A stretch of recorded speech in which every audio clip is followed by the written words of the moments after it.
The year was 1943.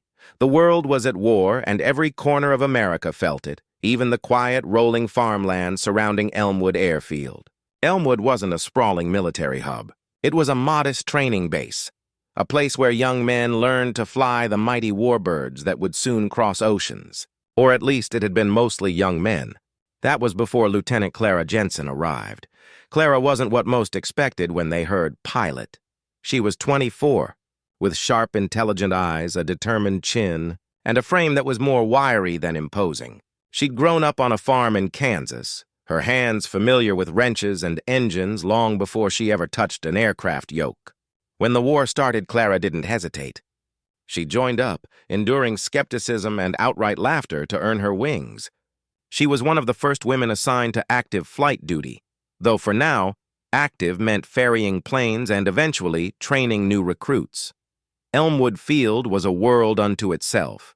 The smell of aviation fuel mixed with the scent of freshly cut grass, the roar of engines a constant companion. Barracks lined one side of the field, a control tower stood sentinel, and rows of P-47 Thunderbolts, massive and powerful, waited on the tarmac. These planes were often called jugs by the pilots, a nickname that hinted at their robust, almost indestructible nature.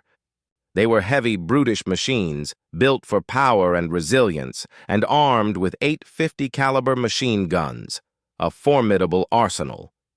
Yet, for all their power, they were often underestimated, especially by those who favored the sleeker, faster fighters. On her first day, Clara reported to Captain Miller, a man whose face seemed permanently etched with the worries of command. He was a decent man, but traditional, and the sight of a female pilot in his ranks clearly unsettled him. "Jensen," he said, his voice a low rumble, "welcome to Elmwood. You'll be assisting with ground crew operations and, when available, ferrying aircraft. We're short on experienced pilots for the advanced training syllabus, so you might get a chance to instruct on the basics." He didn't look her directly in the eye, instead focusing on the papers on his desk. Clara simply nodded. She knew the drill. Prove herself, do the work, and eventually the opportunities would come. She'd faced this kind of quiet dismissal her whole life, from school teachers who thought girls should stick to home economics, to mechanics who doubted her ability to fix an engine. Each time she'd responded with quiet competence, letting her actions speak louder than any words. Her first week was a blur of paperwork, engine checks, and the occasional ferry flight of a sputtering trainer plane. The male pilots, mostly young men fresh out of flight school, were polite but distant. They'd nod curtly, offer a brief "ma'am," and then turn back to their own conversations, their laughter and camaraderie not extending to her. Clara heard the whispers, of course.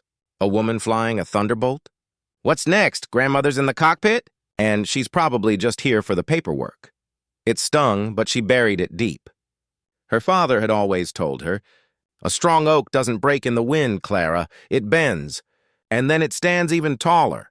One afternoon, while checking the fuel lines on a P-47, two of the younger pilots, Lieutenants Harding and Evans, sauntered by. They were confident, cocky even, still riding high on the thrill of their first solo flights in the jugs. "Look at this." "Evans," Harding said, a smirk playing on his lips. "Lieutenant Jensen showing us how it's done." "Careful, ma'am, those engines bite." Clara straightened up, a smudge of grease on her cheek. "Just ensuring she's ready to fly, Lieutenant. Wouldn't want any surprises in the air." Her voice was calm, even. Evans chuckled. "Oh, I'm sure you're quite thorough. But the P-47, it's a bit much, isn't it? All that weight, all that power. Takes a real man to wrestle a beast like this." He gestured dismissively at the massive fighter. Clara felt a familiar heat rise in her chest, but she kept her expression neutral. "Power is power, Lieutenant," she replied. "And a pilot is a pilot, regardless of who's at the controls." Harding laughed outright. "Sure, Jensen. Just try not to break a nail. These aren't crop dusters, you know." They walked away, their laughter echoing across the tarmac. Clara watched them go, her jaw tight. It wasn't just their words. It was the casual dismissiveness, the inherent assumption that she was fundamentally incapable. It was a familiar burden, a heavy weight of expectation and prejudice she'd carried for years. Later that week, a new shipment of P-47Ds arrived. These were the latest models, sleek and powerful, with upgraded engines and increased range. Captain Miller assembled the pilots for a briefing. "Gentlemen," he began, "these new jugs are going to be critical. They're heading to England, where they'll be part of the bomber escort missions over Germany. We need our best pilots to get familiar with them, put them through their paces." He then listed off the names of several male pilots for advanced training and flight testing. Clara's name was not among them. She stood in the back, listening, a cold knot forming in her stomach. She was a qualified pilot, just as capable as any man there. More so, she sometimes thought, given her meticulous attention to detail and her deep understanding of aircraft mechanics. Yet, she was relegated to the sidelines, deemed unfit for the real flying. After the briefing, she approached Captain Miller. "Captain," she began, her voice steady despite the tremor of frustration she felt, "I'd like to formally request consideration for the P-47D flight testing. My qualifications are current, and I have experience with heavy aircraft." Miller sighed, running a hand over his thinning hair. "Jensen, I appreciate your enthusiasm, but these are combat aircraft. They require a certain robustness. We need pilots who can handle the stress, the G-forces, the sheer physical demands of a dogfight. It's not just about flying the plane. It's about pushing it to its limits. And frankly, I have concerns about your ability to do that." Clara looked him directly in the eye. "Captain, I assure you my physical conditioning is excellent. I've trained rigorously. And as for robustness, I believe my record speaks for itself." He shifted uncomfortably. "Look, Jensen, it's not a slight against you personally. It's just a woman in a combat fighter. It's not what we're prepared for. My superiors would never approve. We have regulations, you understand?" Clara understood. It wasn't about regulations, not really. It was about tradition, about fear of change, about a deeply ingrained prejudice that saw her gender as a weakness rather than irrelevant to her skill. She felt the familiar sting of injustice, a quiet rage simmering beneath her calm exterior. But she knew arguing further would be futile, for now. She left Miller's office, the sounds of engines roaring on the field suddenly grating. She walked past the rows of P-47s, their silver skin glinting in the afternoon sun. They looked like sleeping giants, full of untapped power. And she, Clara Jensen, knew she could awaken that power, could make them sing in the sky. She just needed a chance. And in her heart, a quiet resolve began to harden. She wouldn't just prove them wrong. She would show them what true strength looked like. The German pilots might laugh at the P-47, but she knew its true potential, and she knew her own. Days bled into weeks at Elmwood Field, each one a subtle reinforcement of Clara's outsider status. She performed her duties flawlessly, meticulously checking pre-flight manifests, coordinating ground crew movements, and occasionally ferrying a tired old training plane from one base to another. She was efficient, professional, and undeniably skilled. Yet the invisible wall between her and the male pilots remained. The P-47Ds, the new models, became a focal point of activity. Pilots like Harding and Evans spent hours in the cockpits, practicing maneuvers, discussing their capabilities with an almost reverent awe. Clara often observed them from a distance, her eyes following the powerful aircraft as they climbed into the blue, their radial engines roaring a defiant challenge to the sky. She knew those planes intimately. She'd studied their schematics, understood the intricacies of their superchargers, and appreciated the sheer brute force of their design. While others saw a heavy, unglamorous fighter, Clara saw a workhorse, a resilient warrior built to absorb punishment and deliver devastating blows. She longed to feel the G-forces, to push the throttle to its limit, to experience the raw power of the .850 caliber machine guns. One evening, after a particularly grueling day of paperwork, Clara found herself in the mess hall. The air was thick with cigarette smoke and boisterous male laughter. She sat alone at a small table, nursing a cup of lukewarm coffee, trying to ignore the conversations around her. "Did you hear about Lieutenant Sterling?" one pilot asked, his voice hushed. "Engine trouble over the lake, barely made it back." "Yeah," another replied. "These new P-47s are powerful, but they've got their quirks. One of the superchargers blew on Major Thompson's bird last week. Came down hard. Clara listened intently. She knew the P-47's strengths, but she also knew its complex systems could be temperamental. These pilots, for all their bravado, were still learning. And sometimes, learning came with a high price. A few days later, a critical situation arose. A shipment of specialized parts, vital for the new P-47Ds, was urgently needed from a manufacturing plant several hundred miles away. The weather forecast was rapidly deteriorating, with a strong cold front expected to bring heavy snow and freezing rain across the delivery route. All available transport planes were already committed, and the only aircraft large enough and available to make the round trip before the storm hit was a P-47D that had just finished its test flights. Captain Miller was in a bind. His most experienced male pilots were either on leave, grounded for maintenance, or already scheduled for critical training exercises. He paced his office, muttering under his breath. The parts were essential. Without them, several of the new Thunderbolts would be delayed. And the war effort couldn't afford a single setback. Clara, who had just finished reviewing the flight logs for the day, happened to be walking past Miller's open door. She heard snippets of his conversation with his executive officer, Sergeant Davies. "No one available, Davies.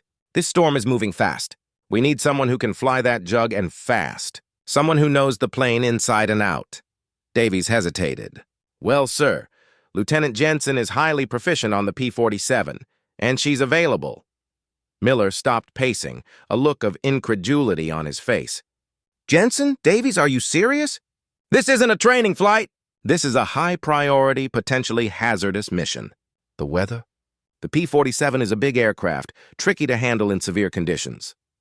"Sir, with all due respect, Lieutenant Jensen has an impeccable flight record. She's meticulous, calm under pressure, and she understands the mechanics of that aircraft better than half the pilots on this base. She's been poring over those P-47D manuals for weeks." Clara, standing just outside, felt a surge of hope, followed by the familiar dread of inevitable dismissal. She took a deep breath and stepped into the doorway. "Captain Miller, Sergeant Davies." "I overheard. I'm available and capable of flying the P-47D for the parts retrieval."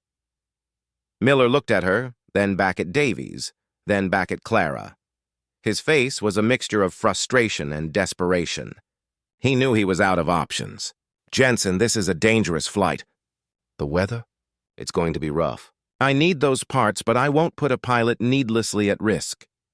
"Sir, I understand the risks," Clara replied, her voice steady and clear. "I wouldn't volunteer if I didn't believe I could accomplish the mission safely and efficiently. I've studied the weather patterns and I've reviewed the aircraft's performance in adverse conditions. I'm ready." Miller stared at her, weighing his options. The regulations, the unwritten rules, the ingrained prejudice, they all screamed at him to say no.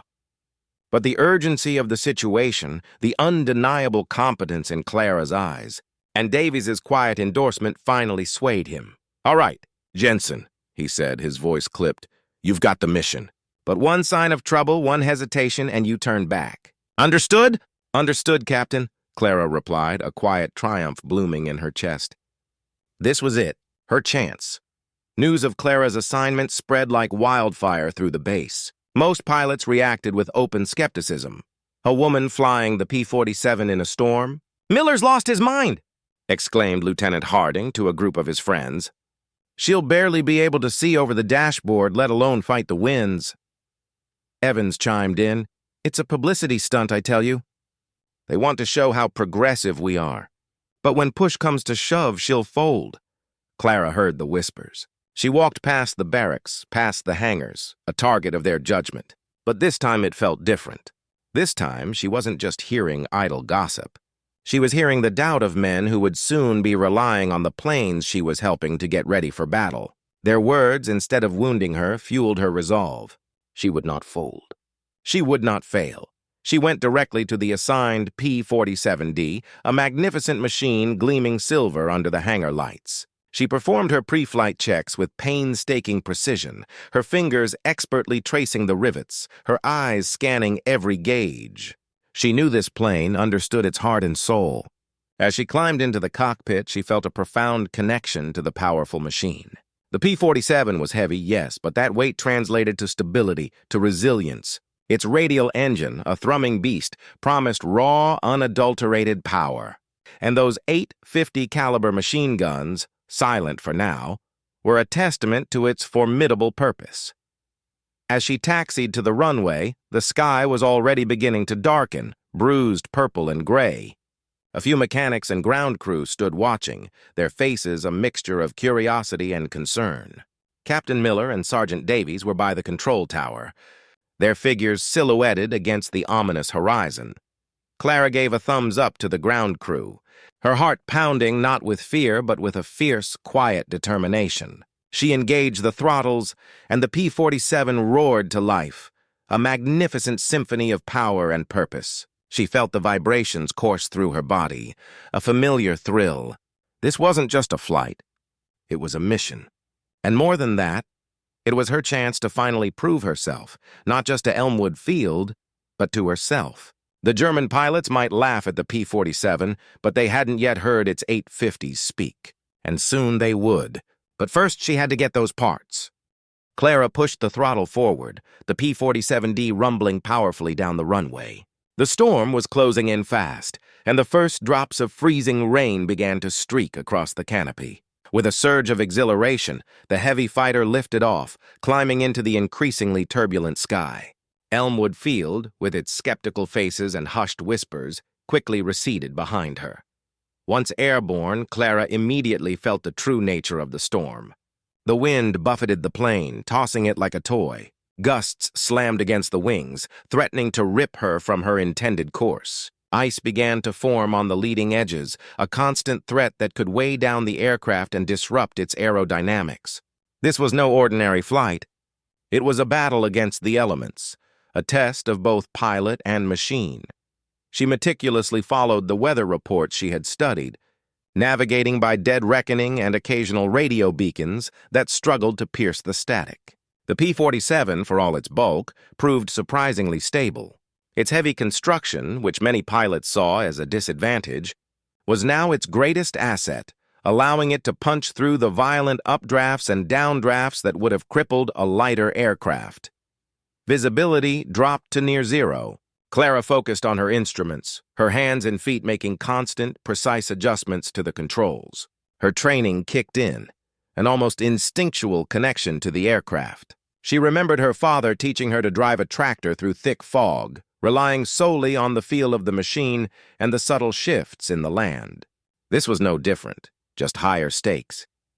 Hours passed, each one a grueling test of endurance. The cold seeped into the cockpit, and despite her flight suit, Clara shivered. But her focus remained absolute. She pictured the parts, sitting in a warehouse, waiting to bring vital P-47s to full operational status. She pictured the men who would fly those planes, their lives potentially dependent on her ability to deliver. And she pictured the faces of Captain Miller, Harding, and Evans, their skepticism fading into grudging respect. Finally, after what felt like an eternity, the distant lights of the manufacturing plant's airfield appeared through a momentary break in the clouds. It was a perilous approach, requiring all her skill to compensate for the treacherous crosswinds and rapidly accumulating ice. She executed a perfect if challenging landing, bringing the massive Thunderbolt down smoothly despite the slick runway. The ground crew at the plant, surprised to see a P-47 arriving in such weather, rushed out. They were even more surprised to see a woman emerge from the cockpit, her face pale with fatigue, but her eyes shining with triumph. The parts were quickly loaded into the P-47's specialized cargo bay, a modification for these urgent ferrying missions. After a quick refuel and a check of the aircraft, Clara was ready for the return journey. The flight back was no less challenging, but Clara felt a renewed sense of purpose. She had faced the storm and won. As she neared Elmwood Field, the weather had, mercifully, begun to break. The dark clouds were still present, but patches of clear sky offered glimpses of a fading, watery sunset.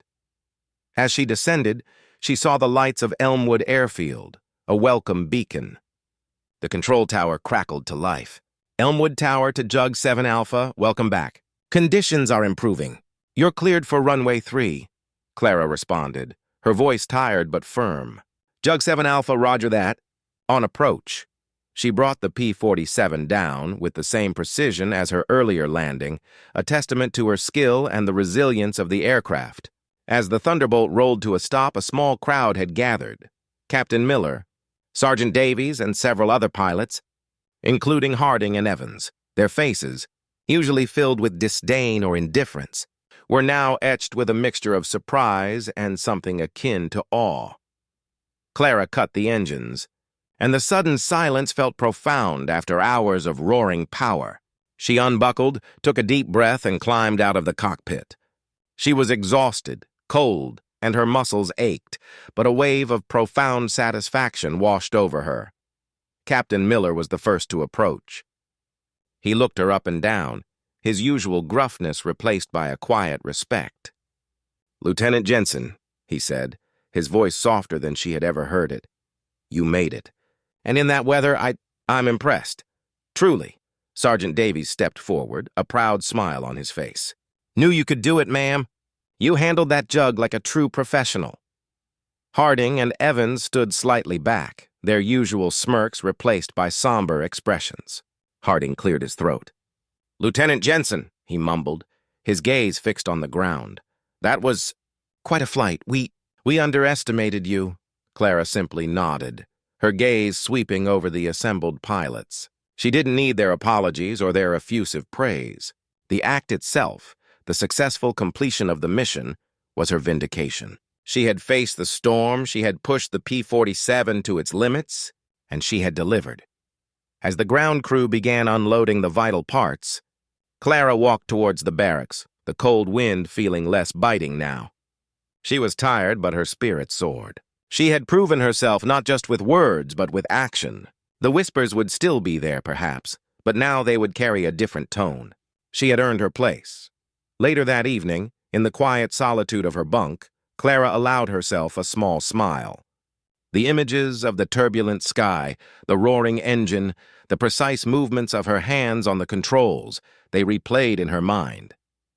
She thought of the powerful P-47, its formidable presence, and how it had carried her through the heart of the storm. The German pilots might laugh at its heavy frame, at its unglamorous appearance, but they had not yet seen its true power. They had not yet felt the wrath of its 850 caliber machine guns. And soon, thanks to the parts she had retrieved, more of these mighty jugs would be ready to unleash that wrath.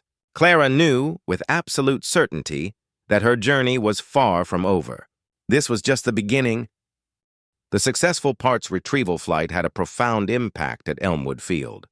Captain Miller, a man of few words, made sure that Clara's accomplishment was noted in her official record and circulated throughout the base. The casual disrespect she had once endured began to evaporate, replaced by a cautious admiration and, in some cases, genuine respect. The male pilots, especially Harding and Evans, still retained a measure of their youthful cockiness, but their dismissive laughter had ceased. They now watched her with a new, unsettling thoughtfulness. A week after the storm flight, Clara was called into Captain Miller's office.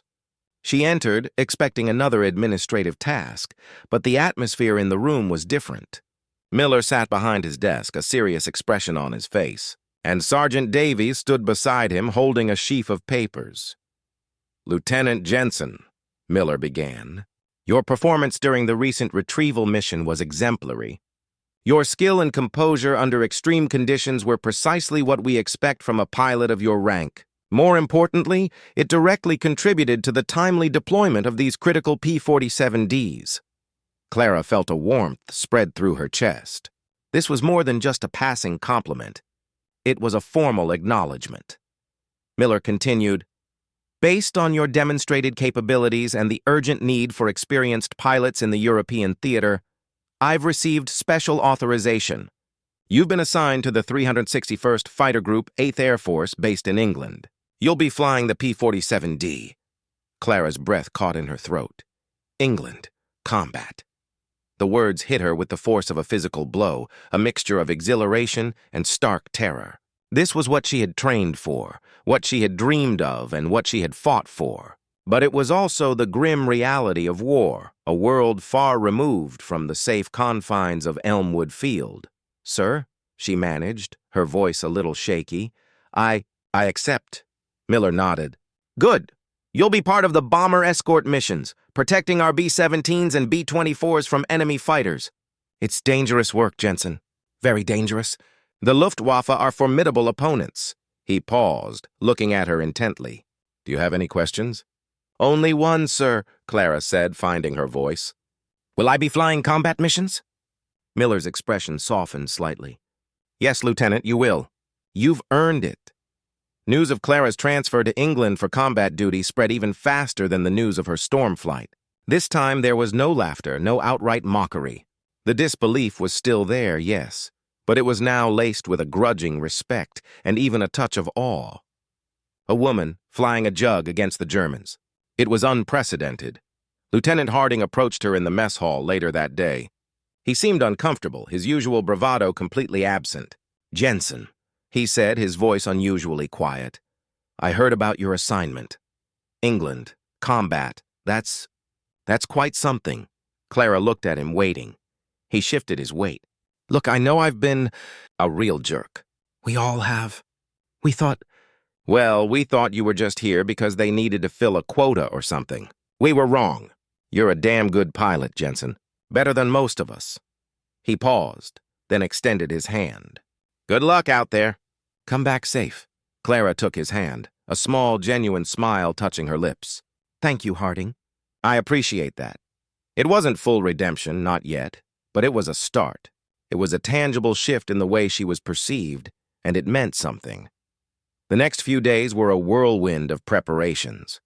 She packed her meager belongings, said her goodbyes, and absorbed every last piece of intelligence she could about the European theater, about Luftwaffe tactics, about the challenges of long-range bomber escort. She pored over diagrams of the P-47's weaponry, memorizing every detail of its .850 caliber machine guns. She knew that in the skies over Germany, those guns would be her voice, her protector, and her avenger. Before she departed, Captain Miller called her into his office one last time. He handed her a small leather-bound book. "This belonged to a friend of mine, Jensen," he said, his voice tinged with melancholy. "He flew a jug in the last war. Good luck charm, he called it. Maybe it'll bring you some, too." Clara took the book, a faint, metallic scent clinging to its worn cover. "Thank you, sir. I'll cherish it." As she stood on the tarmac waiting for her transport plane, she looked out at the rows of P-47s, their powerful forms now familiar friends rather than symbols of her exclusion. She remembered the dismissive laughter, the whispered insults, the disbelief in her abilities. That part of her journey was over. Now, a new, more dangerous chapter was about to begin. She was no longer fighting for respect on a training base. She was fighting for survival, for her country, and for the lives of those she would protect. The flight across the Atlantic was long and uneventful, a stark contrast to her storm-battered flight in the P-47. She spent the time reviewing combat maneuvers, mentally rehearsing dogfights, and steeling herself for the reality of war.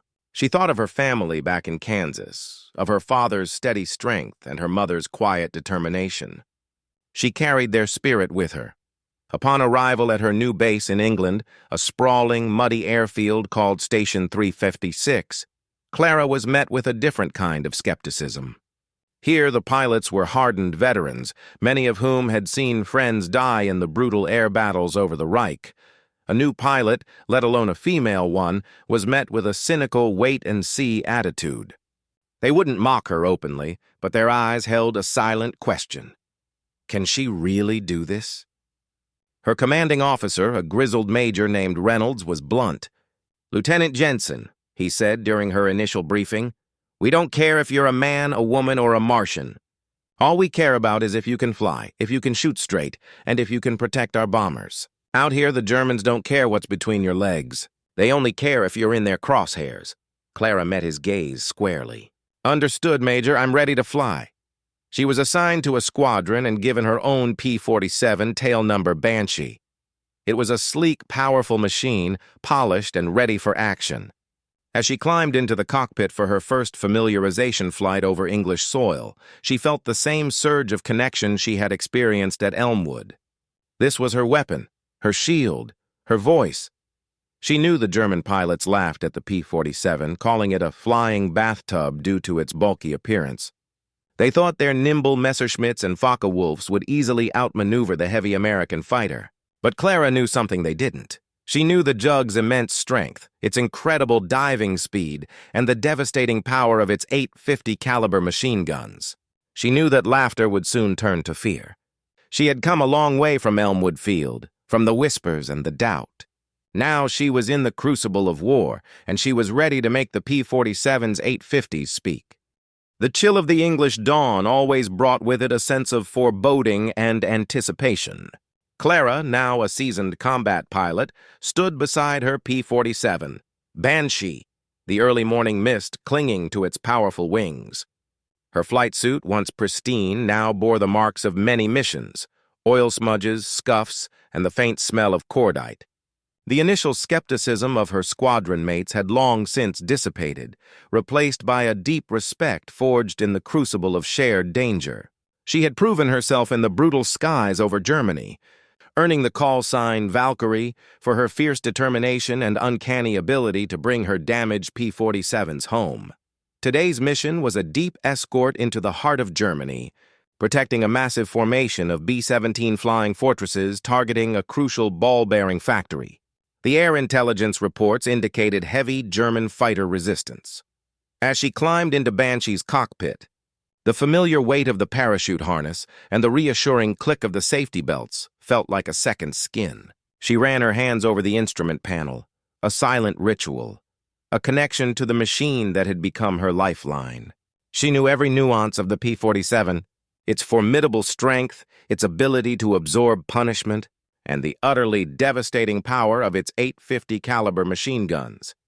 The engines roared to life, a symphony of power that vibrated through her entire being. One by one, the thunderbolts of her squadron, their radial engines thrumming, taxied to the runway.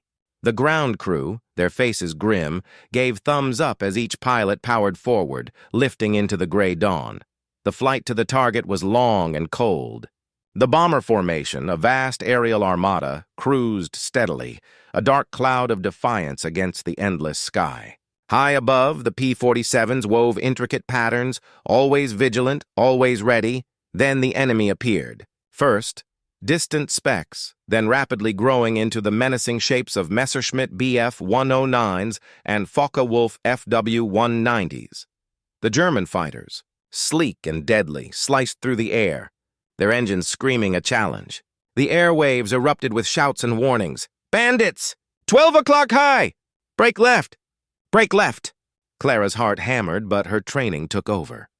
She pushed Banshee into a steep climb, her eyes scanning the chaotic sky. She saw a Focke-Wulf diving hard towards a straggling B-17, its cannons already spitting fire. Without hesitation, Clara rolled her P-47 and plunged into a dive, her heavy fighter gaining incredible speed. The German pilot, surprised by the sudden appearance of the American fighter, broke off his attack on the bomber. He saw the bulky silhouette of the P-47, and Clara could almost hear his dismissive laugh, the one she knew German pilots used for the flying bathtub. He probably expected an easy kill, a clumsy American target, but Clara was no clumsy target. She was Valkyrie, and she commanded a P-47 that was about to show him the true meaning of its name. She closed the distance rapidly, the Focke-Wulf pilot desperately trying to shake her off. He pulled into a tight turn, attempting to use his superior maneuverability. But Clara had a trick up her sleeve, one she'd practiced endlessly, the P-47's incredible diving speed. She pushed Banshee even harder, the engines screaming in protest, the airframe groaning under the immense strain. She felt the crushing G-forces, but her body, hardened by months of combat, held firm. The German pilot, seeing her relentless pursuit, probably realized his mistake. The flying bathtub was not only fast in a dive, but also surprisingly agile when expertly handled. He tried to climb to escape, but Clara was already there, She lined up her shot, her crosshairs steady on the Focke-Wulf's tail. Her thumb found the firing button. And then, the P-47's 850 caliber machine gun spoke. The sound was thunderous, a deafening roar that shook the entire aircraft. A blinding torrent of tracer rounds streamed from her wings, a deadly river of lead. The Focke-Wulf was instantly shredded. Pieces of its tail broke away, smoke streamed from its engine, and then it exploded in a fiery ball tumbling out of the sky. Clara pulled out of her dive, her eyes already searching for the next threat. She engaged another Bf-109, trading blows in a brutal dance of death, her 50s chattering relentlessly. She saw other Thunderbolts fighting fiercely, their heavy armament taking a fearsome toll on the German interceptors. The sky was a maelstrom of smoke, fire, and the deafening symphony of machine guns and exploding shells. Through it all, Clara remained cool, focused. She had faced the whispers, the doubt, the open scorn. She had weathered the literal storm to prove her worth. Now, high above the enemy, she was delivering a different kind of justice. This wasn't just about shooting down enemy planes. It was about honoring the sacrifices, proving that strength came in many forms, and that the flying bathtub and the woman who flew it were forces to be reckoned with. By the end of the mission, the German fighter attack had been broken. The bomber formation, though battered, continued towards its target. Clara, her fuel low and her P-47 riddled with bullet holes, managed to limp back to base, her heart heavy with the losses, but also filled with a fierce pride. As she landed Banshee, and the ground crew swarmed around her, their faces relieved. Major Reynolds met her on the tarmac. His usual grim expression softened with a look of respect.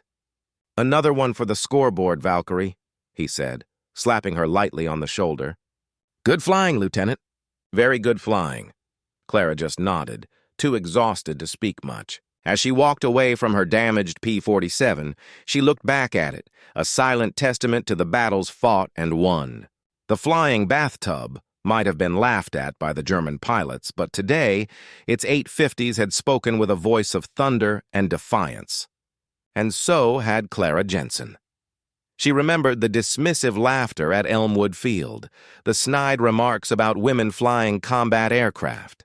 Those memories still brought a pang, but now they were overshadowed by the roar of her engine, the chatter of her guns, and the quiet camaraderie of her fellow pilots who now saw her as nothing less than an equal. She had sacrificed, she had fought, and she had found her justice not in revenge, but in the earned respect of those who had once underestimated her, and in the unwavering power of the P-47, which, like her, had proven its true worth when it mattered most. The war was far from over, but Clara knew, with every fiber of her being, that she would continue to fight, to protect, and to make sure that the laughter of the enemy would always be silenced by the undeniable, terrifying voice of the Thunderbolt.